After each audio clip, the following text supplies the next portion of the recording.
An error discovered by the Maricopa County Recorder's Office could affect tens of thousands of voters in November. Last week, they found nearly 100,000 people who were allowed to register to vote, never having shown proof of U.S. citizenship. And now, the Maricopa County Recorder's Office is suing the Arizona Secretary of State and asking the state Supreme Court to determine if they can vote the full ballots in the election.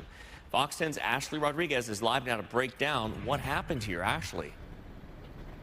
This error happened in every county across the state since 2004.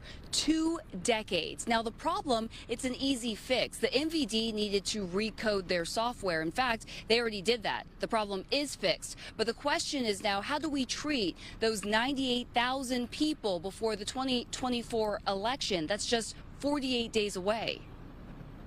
This isn't a comfortable position to be in by any stretch. Arizona Secretary of State Adrian Fontes says he will respond to the Maricopa County Recorder's lawsuit on Wednesday.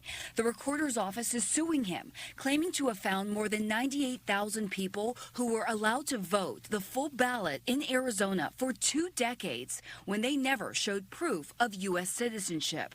Here's what happened. If a driver received a license prior to 1996, there was no proof of citizenship in the Motor Vehicle Division records. Since 2004, Arizona requires a voter provide documented proof of citizenship.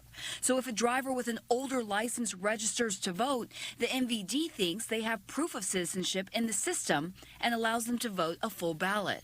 Keep in mind, the recorder says the majority of these voters are most likely U.S. citizens. They just don't have documented proof. The largest group of them are Republicans, followed by independents and Democrats. Most of them are between the ages of 45 and 60 years old, and more than 60% are in Maricopa County. The Recorder's Office wants these 98,000 people to not be allowed to vote on a full ballot, which includes federal, state, and local elections, but instead a federal-only ballot, which only includes the president, U.S. Senator, and U.S. House of Representatives. Every single one of these voters has met the minimum criteria in swearing an affirmation under penalty of perjury that they would have to do to vote in every election across the rest of the United States of America. Only Arizona has this, what I think is an unreasonable extra burden on its voters. Maricopa County Recorder Stephen Richer wrote on X, the secretary argues that it is too close to the election to implement such a change and that would be unduly burdensome on voters and deprive them of their voting rights. That is why we are going to the courts to get a clear answer. This happened because we've got policies that are being driven by conspiracy theories, and we have for a long time. And Fontes also noted that the votes this group cast in past election are cast. There's no going backwards. There's a finality to Arizona elections. Now going forward, they are waiting on the court to make a decision as to how these people are going to be able to vote. And the court has to act quickly because, again, the election is just 48 days. The home precinct of fallen Phoenix police officer Zane Coolidge is honoring his legacy tonight. And Fox 10's Kenzie Beach joining us live now from the Mountain View precinct, where a vigil will start in just a few hours. Kenzie? Yeah, you guys, the flag is at half-staff here at the Mountain View precinct, as well as precincts across the valley. Now, the Phoenix Block Watch Advisory Board, they have meetings at different precincts across the valley. It just happens to be the September meeting is here at the Mountain View precinct tonight, so they're taking the time to honor fallen officer Zane Coolidge.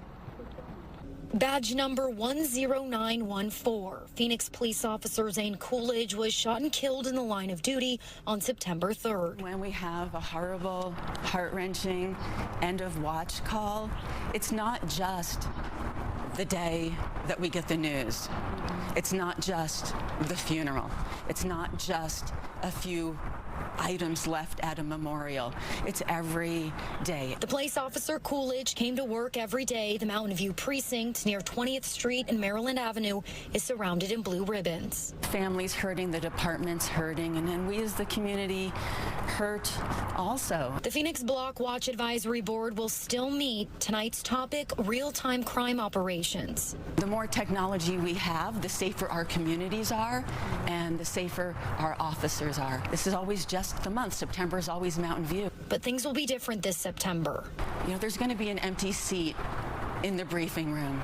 There's going to be a little bit less laughter in the hallways, and specifically, you know, his voice and his outgoing personality.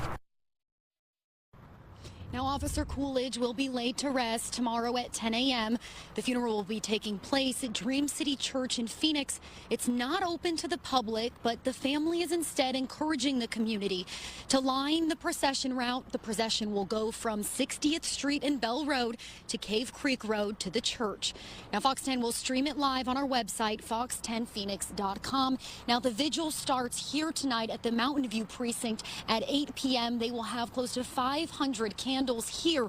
The community is encouraged to be here tonight to help mourn and to remember and honor the life of Officer Zane Coolidge. Reporting live tonight, Kenzie Beach, Fox 10 News.